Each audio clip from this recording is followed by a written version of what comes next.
Mr. President, are you going to change any of the practices that your national security officials used after a reporter was inadvertently added to a group chat about attacks on Yemen?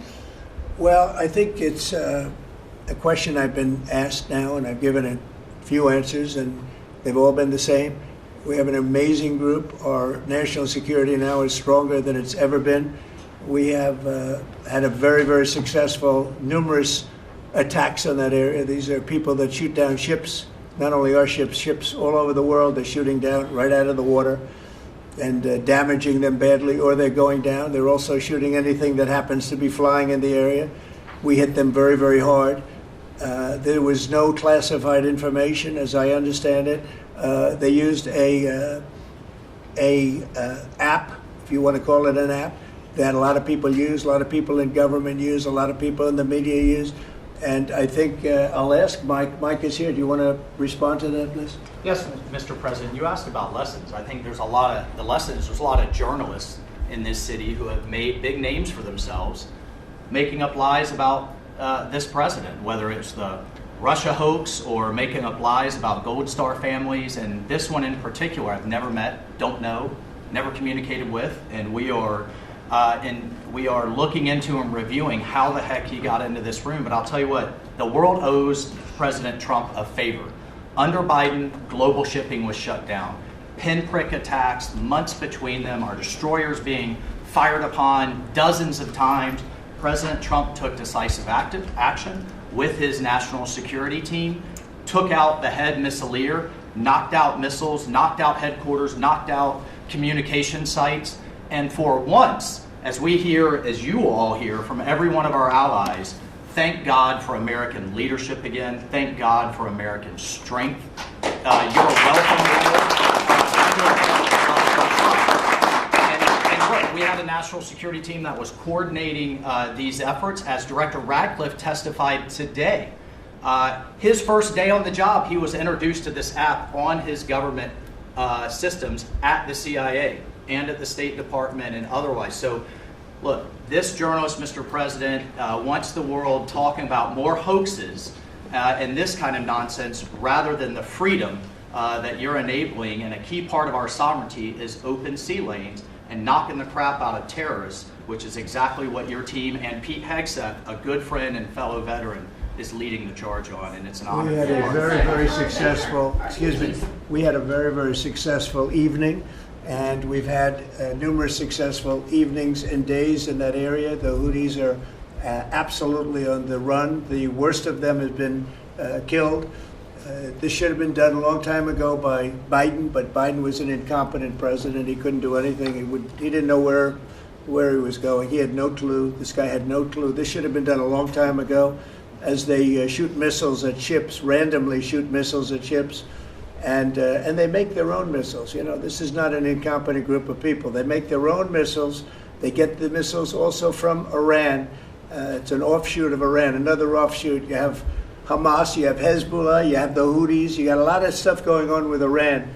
And we sent a letter to Iran. You're going to have to be speaking to us one way or the other pretty soon because we can't let this happen. But that's an app that a lot of people use.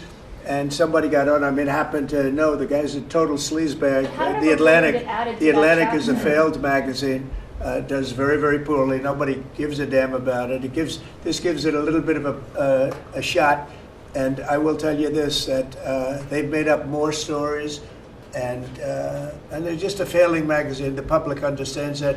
He's a very good man. That man is a very good man right there that you criticize so strongly.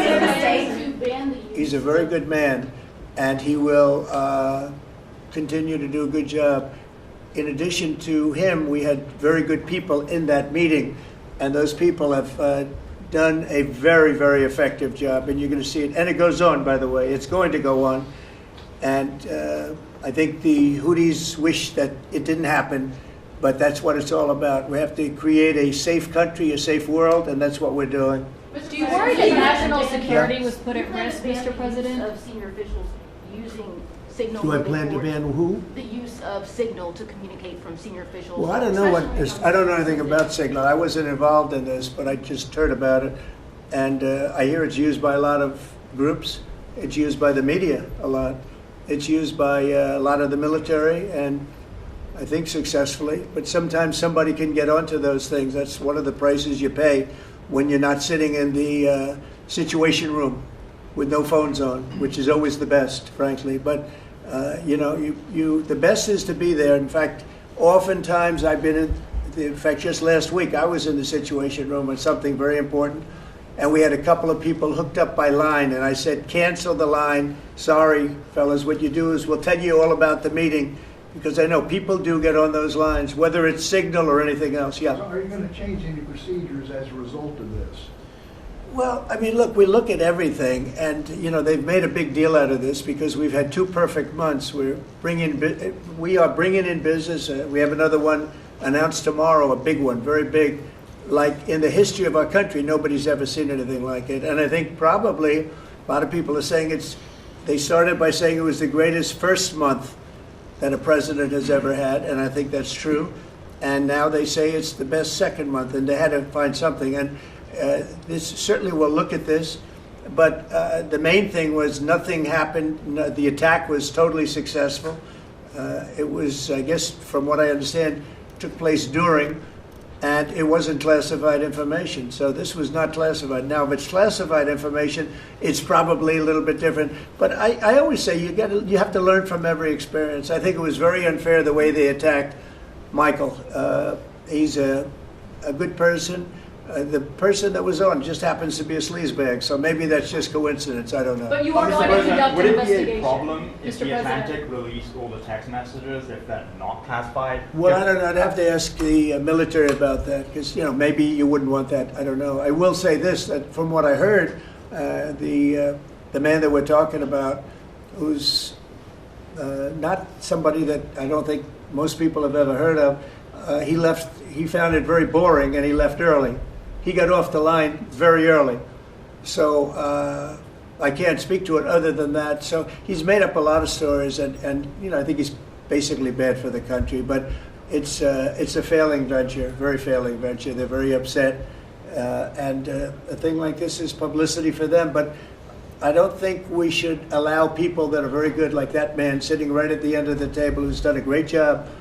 We shouldn't allow them to be hurt by it. Mr. President, can I follow up on that? Yeah, go ahead. Are you saying you're okay with the continued use of Signal by administration officials? No, that's not what I said. I said we'll look into it, but everybody else seems to be using it. It seems to be the #1 used device or app, whatever you want to call it, and we will certainly look. If it was up to me, everybody would be sitting in a room together. The room would have solid lead walls and a lead ceiling and a lead floor, but life doesn't always let you do that. In the meantime, the attack itself that we were talking about and discussing has been an unbelievable success. But you will conduct an investigation, is what you're saying into this. We'll look into it, sure. Who's gonna I would that look into it, sure. I want to look Is that into the FBI or anything who would like do that. I would ask them. It's not really an FBI thing. It's really something having to do with security. Security, like will somebody be able to break in? Are people able to break into conversations? And if that's true, we're going to have to find some other form of device. And I think that's something that we may have to do. Some people like Signal very much. Other people probably don't. But we'll look into it. I think, Michael, I've asked you to immediately study that and find out. If people are able to break into a system, now in this case it wasn't that this attack was going on and nobody found out anything. And again, the person that was on, as I understand it, he left very early because he didn't find it very exciting. But I think it's something you should look into. Yes, sir, we are. We have our technical experts looking at it. We have our legal teams looking at it. And of course, we're going to keep everything as secure as possible.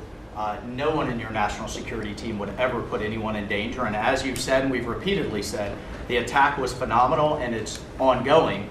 But the media wants to talk about everything else except for the hostages you're getting out of the Middle East, Iran on its back foot, sea lanes getting reopened, peace in Europe. As we just saw today with a Black Sea ceasefire, we were just on with Steve Witkoff, myself, our team in Saudi Arabia. They want to talk about this other stuff except for your amazing successes and the successes of your team.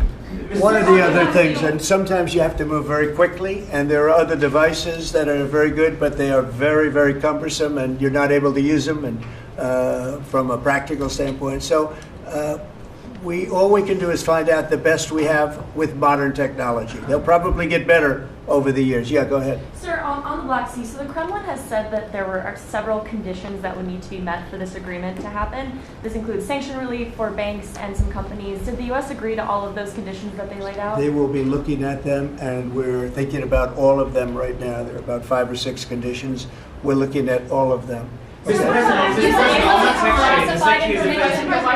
said that it's looking into how journalists got added to that signal chat. Is it possible that there could be a firing of even a lower mid-level official once that person is identified? About what? About the signal chat that we've been discussing. We've pretty much looked into it. It's pretty simple, to be honest. It's not. It's just something that can happen. It can happen. You can even prepare for it. It can happen. Sometimes people are hooked in and you don't know they're hooked in. They're hooked into your line and they don't even mean bad by it. But it's not a perfect technology. There is no perfect technology. The really good ones are very cumbersome, very hard to access. And I think we're going to look at, we always want to use the best technology. This was the best technology for the moment. But again, it wasn't classified, so they probably viewed it as being something that wasn't that important. And it obviously, with the attack being, I mean, I don't know if it's been read out to you yet, but that attack was a tremendous success for the U.S., a tremendous success. Who said the information Go ahead, was please. not classified? Do you think that Mike Waltz made a mistake, and does he need to apologize? No, I don't think he should apologize. I think he's doing his best. It's equipment and technology that's not perfect, and probably he won't be using it again, at least not in the very near future. What do you think? That's sir. I agree with you. Let's get everybody in the room whenever possible.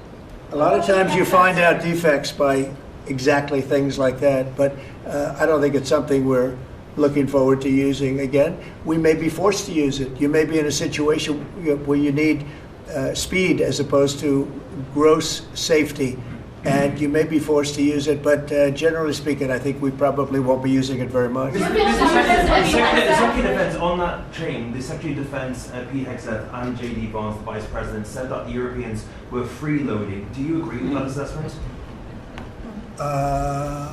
Do you really want me to answer? Yes, Yeah, I think they've been freeloading. The European Union's been absolutely terrible to us on trade, terrible. And as you know, NATO, I got them to pay hundreds of billions of dollars. They were way behind. And if you look if you look at Ukraine, so we're in for $350 billion because of Biden. Should have never happened, this war. All these dead people should not be dead. All these broken cities that are demolished down to the ground, those gorgeous towers, the most beautiful in the world, the most beautiful spires in the world. The spires in Ukraine were said to be the most beautiful of all. Just about every one of them is lying on its side in a million pieces. It's so sad to see what's happened to a heritage. No, I think that when they say the European Union and you could say NATO also. Look, NATO, and I don't blame NATO for this. I don't blame Europe for this. I blame Biden for the fact that he didn't make them equalize. And to this day, I said to him, you got to catch up, you got to equalize. But why are they in for $100 billion and we're in for possibly $350 billion? It shouldn't be. It shouldn't be. And you could say more important for them because we have an ocean in between. So, you know, it's one of those things. You'll be seeing Liberation Day. I call it Liberation Day in America. You're going to be seeing on April 2nd. Didn't want to do it on April 1st for the obvious reason, April 2nd. But you'll be seeing tariffs. And I think I've been very fair. I have them set, but I think I've been very fair to countries that have really abused us economically for many, many decades.